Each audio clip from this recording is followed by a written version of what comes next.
नंगा ही तो आया था, क्या लेकर जाएगा। सालों पहले रणवीर ने हम सभी को ये बात समझाने की कोशिश की थी। शायद वो इसी समय की बात कर रहे थे, लोगों को अपने न्यूड फोटोशूट के लिए तैयार कर रहे थे।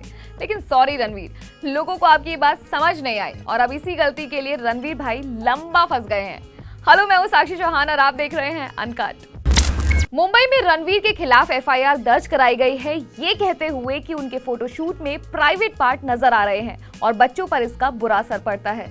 काफी सारी धाराएं भी दर्ज हुई हैं रणवीर के खिलाफ। रणवीर सिंह के ऊपर 292, 293, 509 of the Indian penal code along with section 67A of the IT act की धाराएं लगाई गई हैं। अब सवाल ये है कि क्या है ये धाराएं और इसके तहत कौन सी सजा होती है। एक एक करके इन सभी धाराओं को समझते हैं कि आखिर ये है क्या। सबसे पहले बात करते हैं धारा 292 की। धारा 292 में कहा गया है कि a book, pamphlet, paper, writing, drawing, painting, representation, figure और any other object shall be deemed to be obscene if it's lascivious or appeals to the prurient interest, or if its effect or the effect of any of its items is, if taken as a whole, such as to tend to deprave and corrupt person who are likely, having regard to all relevant circumstances, to read, see or hear the matter contained or embedded in it। यानी कि किसी भी paper, photo etcetera में किसी भी तरह की nudity को नहीं दिखाया जा सकता। और इस धारा के तहत अगर कोई ये अपराध करने की कोशिश करता है तो पहली बार में उसे 2 साल तक की सजा और 2000 रुपए तक का जुर्माना देना पड़ सकता है, और दूसरी बार ये गलती करने पर 5 साल तक की सजा और 5000 रुपए जुर्माना देना पड़ सकता है।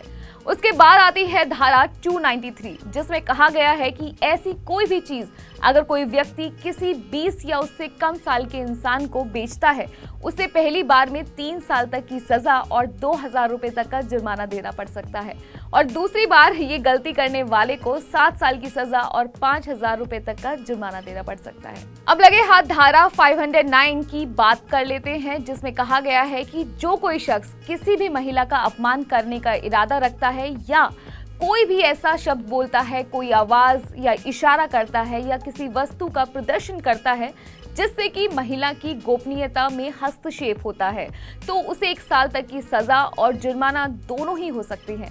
उसके बाद है section 67A of the information technology act lays down the punishment for publishing or transmitting of material containing sexual explicit act etc. in electronic form, जिसमें अक्यूज को 5 साल तक की सजा हो सकती है और उस पर 10 लाख तक का जुर्माना भी लग सकता है। फिलहाल एफआईआर तो हो गई है रणवीर सिंह के खिलाफ, पर अब इसके आगे पुलिस क्या एक्शन लेगी ये देखना होगा। आपके हिसाब से क्या रणवीर पर एफआईआर और ये धाराएं लगना ठीक है या फिर एफआईआर थोड़ा ज्यादा हो गया? आप हमें अपने ओपिनियन कमेंट सेक्शन में शेयर कर सकते हैं। Also like and share this video and subscribe to uncut. मैं हूं आपके साथ साक्षी चौहान और आप देख रहे हैं अनकट।